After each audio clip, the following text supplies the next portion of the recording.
GLPI est un logiciel open source dont les deux principales fonctionnalités sont la gestion de parc et la gestion d'incidents.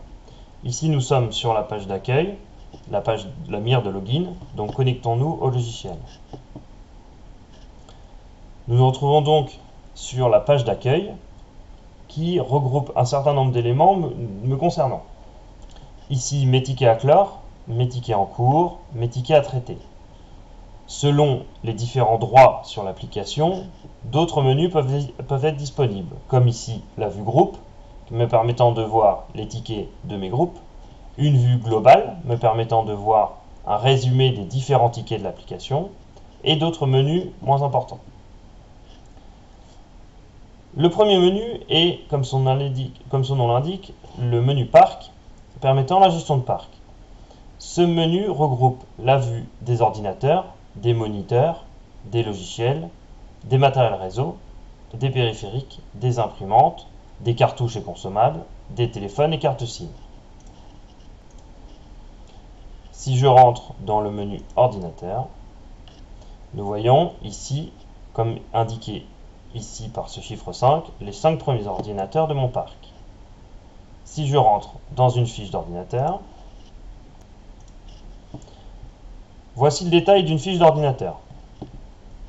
Ici, nous voyons une page résumée de cet ordinateur avec son nom, son statut, son type, ici de type notebook, le fabricant, le modèle, un numéro de série, un usager ainsi qu'un utilisateur, le domaine de cette machine, son système d'exploitation, etc., etc., et ainsi que d'autres informations. Sur la gauche, nous retrouvons un menu composants avec tous les composants de cet ordinateur, ici son processeur, sa mémoire, son disque dur, etc., etc. Ici, nous pouvons voir ses volumes, ses différents disques, ses logiciels, ses différentes connexions,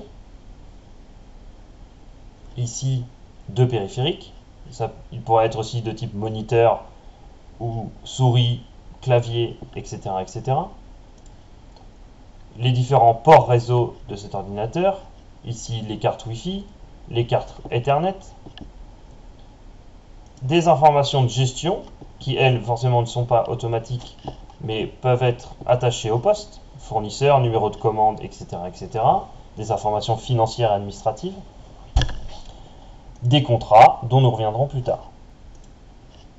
De la même manière, nous avons accès dans ce menu parc à d'autres éléments. Par exemple, les matériels réseau. Si je regroupe, je clique sur un élément ici, nous avons, comme de la même manière que l'ordinateur, un certain nombre d'informations concernant ce matériel.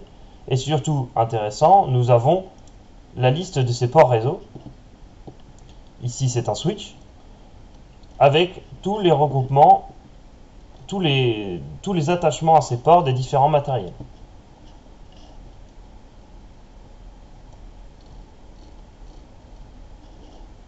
De la même manière pour ce switch, nous retrouvons ces noms réseau, des éléments de gestion financière administrative, des contrats, des documents, les tickets y étant attachés, etc., etc. Fusion Inventory.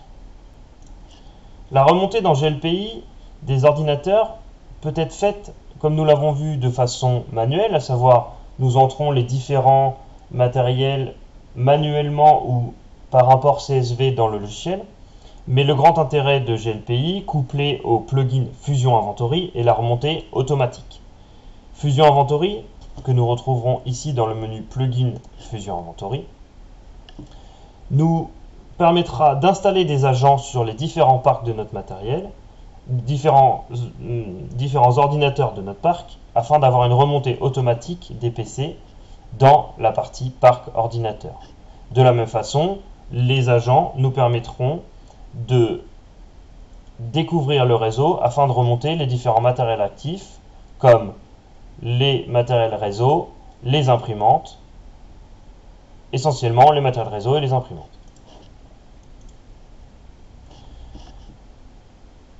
Le deuxième menu intéressant dans GLPI, comme nous avons commencé, est le menu Helpdesk, représenté ici par le menu Assistance. Je vais donc cliquer ici sur Assistance et nous retrouvons de la même manière que tout à l'heure dans les ordinateurs les 5 premiers tickets de mon parc.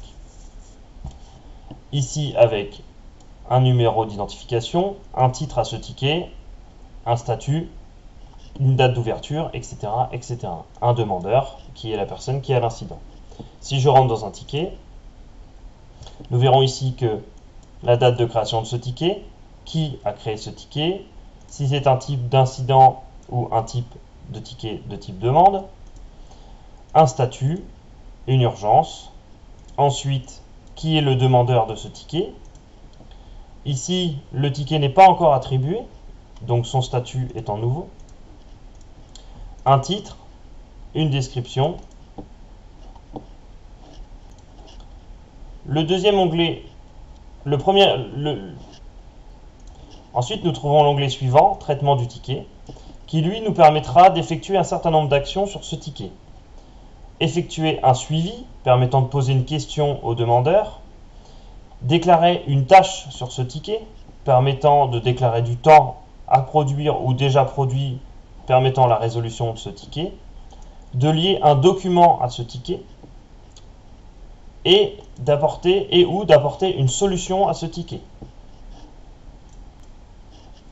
Ici, si je souhaite faire un suivi, je clique sur suivi.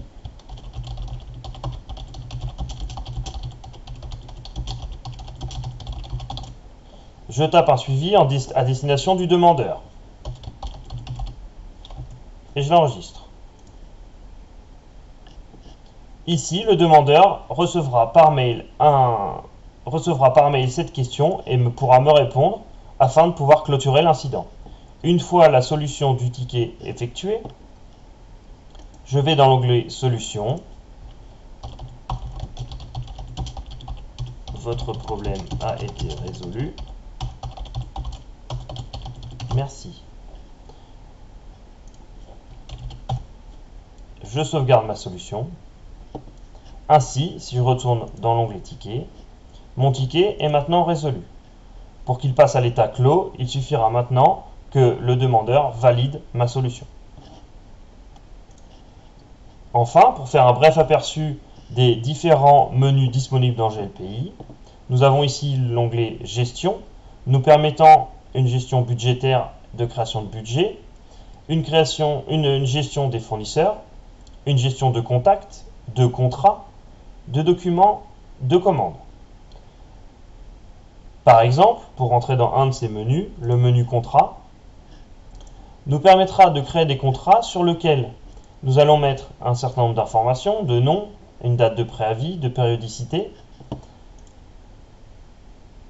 de coûts, d'éléments liés à ce contrat, ici un ordinateur, de documents. Le deuxième menu est le menu Outils, et le menu Outils qui lui regroupe une gestion de projet, une gestion de notes, de flux RSS, une gestion de base de connaissances, de réservation, de rapports, etc. Un menu plugin et ensuite un menu d'administration et de configuration de GLPI. Dans ce menu configuration, ce qui nous intéressera ici est de savoir que GLPI vient chercher ses utilisateurs, se connecte à un URL d'app, nous permettant de nous connecter, de récupérer tous les utilisateurs. Nous pourrons aussi nous connecter à un serveur de messagerie, donc ce serveur de messagerie qui va nous permettre d'envoyer des mails, des notifications aux différents acteurs de GLPI. Une autre des fonctionnalités intéressantes est le collecteur de mails qui nous permettra de nous connecter à une boîte mail afin d'y récolter les mails et de les transformer en tickets automatiquement dans GLPI. Enfin, une fonctionnalité des plus intéressantes de GLPI est son moteur de règles très puissant qui nous permettra de faire automatiquement un certain nombre d'actions de façon totalement automatique. Par exemple, des règles pour les tickets permettant d'attribuer des acteurs automatiquement selon un certain nombre de critères. Et par exemple, dans Fusion Inventory, des règles d'import et de liaison des matériels nous permettant de ne plus avoir de doublons dans notre base et de mettre à jour les PC à chaque inventaire. Enfin, des règles permettent par exemple d'affecter automatiquement à un utilisateur un profil dans l'application selon des critères AD.